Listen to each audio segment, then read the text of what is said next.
Бек на Левски. И търси напред Жоал Силва, който спира на Гърди, обръща се с лице към вратата. Илян Йорданов. Удар на Илян Йорданов, получи се рикошет от синия щап, иска Дуспан за игра с ръка. Ще гледаме внимателно това повторение. Гледаме внимателно удара на Илян Йорданов. Не, поне на пръв поглед ми се струва, че Дуспан не може да бъде отсъден в тази ситуация. Гледам още веднъж от тази гледна точка. Дори не игра с ръка. Футболиста в червено. Няма как да бъде отсъдена Дуспа в тази ситуация. Ето е първата по... Димов. За Гари Родригес. Пространство пред холандеца. Центриране е възможност. Жоал Силва коментират. Добре Илян Йорданов, Дъсли Мюлер и Гари Родригес, който за първи път от началото на матча центрира много добре. Остро, прострелно.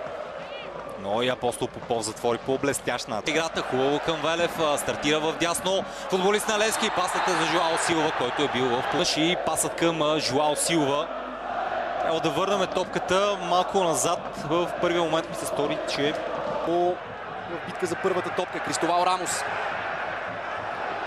Тогава в дясно от себе си. Топката стига до Христо Йовов. Хубав финт на Йовов. Какво ще направи капитана на Левски? И удари. Това е гол! Сините повеждат с 1-0 в 40-та минута. Радост по трибуните на националния стадион. Христо Йовов, който реализира много важно попадение във вратата на Литекс. Ето, че е на път да измъкне своя отбор и в тази среща. От нищото дойде това попадение за отбора на Левски. Блестящо изпълнение на Христо Йовов. Левски ЦСКА 1-0. В много важен момент от двубоя сините повеждат в резултата. Изумителен изстрел на Христо Йовов. Твърде много му оставиха време да си нагласи топката. Дефанзивните играчи на ЦСКА трябва да видим още веднъж как добре нагласи топката си търпеливо. Не реагира много добре и Томаш Черни. Прекрасен изстрел. Насочен, хубав с левия крак. Още веднъж изпълнението, ето че рикошета в тялото на Апостол Попов изигра роля. Нямаше какво да стори Томаш Черни. С малко късмет, но Левски повежда в резултата. И то в самия край на първото полувреме. Втори пореден гол за Христо Йовов. Във втори пореден адски важен матч за сините. Тодор Батков, собственика на Левски, не показва никаква емоция.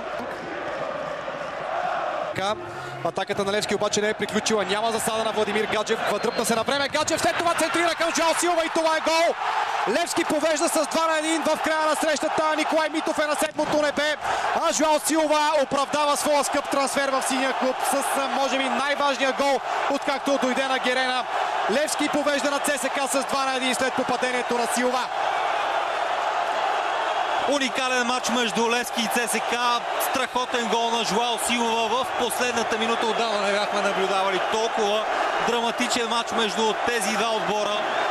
Така ще се върнат и феновете по трибуните, а тези от към сектор Б и синята половина са в екстаз. Трудно скрива и Донев сълзите си. Какво ли му е на него? Имаше нужда от този гол. Силва. Ето, че го вкарва. Много хубаво беше центрирането. Черни тръгна да боксира топката. Жоал Силва обаче го изпревари с глава. Гледаме този момент.